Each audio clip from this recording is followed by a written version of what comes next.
কল্পনা করুন একটিমাত্র বুলেট প্রাণ কেড়ে নিচ্ছে প্রায় 2 কোটি মানুষের। না, এটা কোনো থ্রিলার সিনেমার গল্প নয়, এটা আমাদের পৃথিবীর সবচেয়ে নিষ্ঠুর ইতিহাস। 1914 সালে একটি সাধারণ হত্যাকাণ্ড কিভাবে পুরো পৃথিবীকে নরকে পরিণত করলো, মাটির নিচের অন্ধকার পরীক্ষা থেকে শুরু করে আকাশপথের প্রথম লড়াই।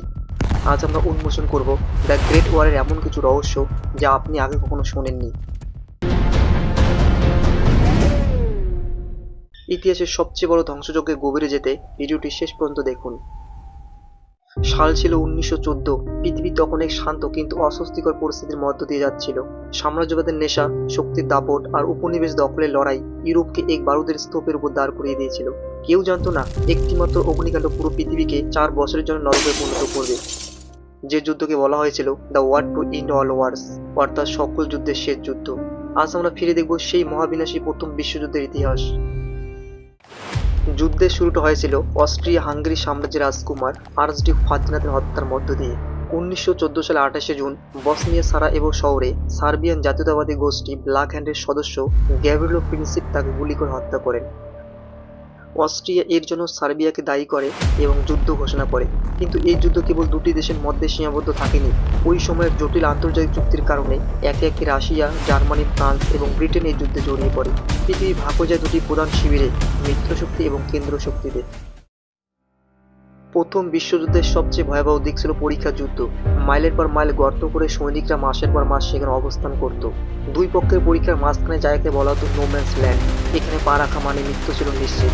এই পরীক্ষাগুলো রোগ, অনার আর ঠান্ডা যুদ্ধের চেয়েও বেশি প্রাণ কেড়ে নিয়েছিল। এটি ছিল এমন এক যুদ্ধ যেখানে কয়েক গজ জমি দখলের জন্য হাজার হাজার প্রাণ বিসর্জন দিতে হয়েছিল।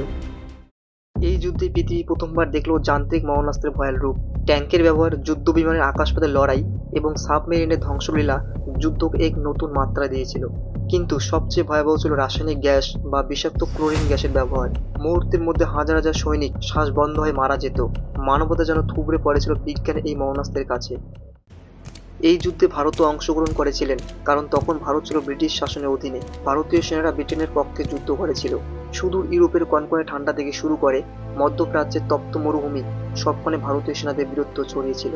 অনেক ভারতীয় নেতা বিশ্বাস করতেন যদি ভারত ব্রিটেনকে সাহায্য করে তাহলে যুদ্ধ শেষে ব্রিটেন ভারতের স্বাধীনতা দেবে, কিন্তু বাস্তবে তা ঘটেনি।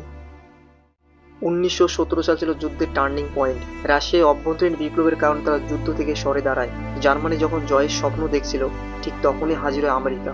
জার্মানির লুসিটানিয়া নামক একটি ব্রিটিশ জাহাজ ডুবিয়ে দেয়। এই জাহাজে থাকা 1853 জন যাত্রীর মৃত্যু হয়, যার মধ্যে 128 জন ছিলেন মার্কিন নাগরিক। এই ঘটনার পরে আমেরিকা মিত্র শক্তিতে যোগ দেয়। আমেরিকার অভ্যন্তর শক্তি আর সৈন্যবাহিনী মিত্র শক্তির পাল্লা ভারী করে দেয়। 1918 সালের শেষের দিকে জার্মানি ও তার মিত্ররা দুর্বল হয়ে পড়ে। অবশেষে 1918 সালের 11ই নভেম্বর সকাল 11টায় জার্মানি আত্মসমর্পণের দলিলে স্বাক্ষর করে। থেমে যায় কামানের গর্জন। 1919 সালে স্বাক্ষরিত হয় ভার্সাই চুক্তি। কিন্তু এই চুক্তি ছিল জার্মানির জন্য অত্যন্ত অপমানজনক। অনেক ইতিহাসবিদ মনে করেন এই চুক্তির মধ্যে রোপণ করা হয়েছিল দ্বিতীয় বিশ্বযুদ্ধের বীজ। 4 বছর এই মহাযুদ্ধে প্রায় 2 কোটি মানুষ প্রাণ হারায়, যার অর্ধেকই ছিল সাধারণ বেসামরিক মানুষ। মানচিত্র থেকে মুছে যায় 4টি বিশাল সাম্রাজ্য, অটোমান, অস্ট্রো হাঙ্গেরীয়, জার্মান এবং রাশিয়ান সাম্রাজ্য। এই ছিল প্রথম বিশ্বযুদ্ধের সংক্ষিপ্ত ইতিহাস। প্রথম বিশ্বযুদ্ধ আমাদের শিখিয়ে গেছে যে যুদ্ধের কোনো বিজয় নেই, থাকে শুধু ধ্বংস। আর 100 বছর পরেও সেই পরীক্ষাগুলোর দীর্ঘশ্বাস আমাদের মনে করিয়ে দেয় শান্তির গুরুত্ব। ইতিহাস যেন আর কোনোদিন এমন রক্তক্ষয়ী অধ্যায়ের পুনরাবৃত্তি না দেখে। ভিডিওটি ভালো লাগলে লাইক করুন, নতুন হলে চ্যানেলটি সাবস্ক্রাইব করুন এবং বেল আইকনে ক্লিক করতে ভুলবেন না। পরবর্তী ভিডিওতে আমরা জানব দ্বিতীয় বিশ্বযুদ্ধ কিভাবে শুরু হয়েছিল। ততক্ষণ পর্যন্ত জয় হিন্দ, জয় ভারত।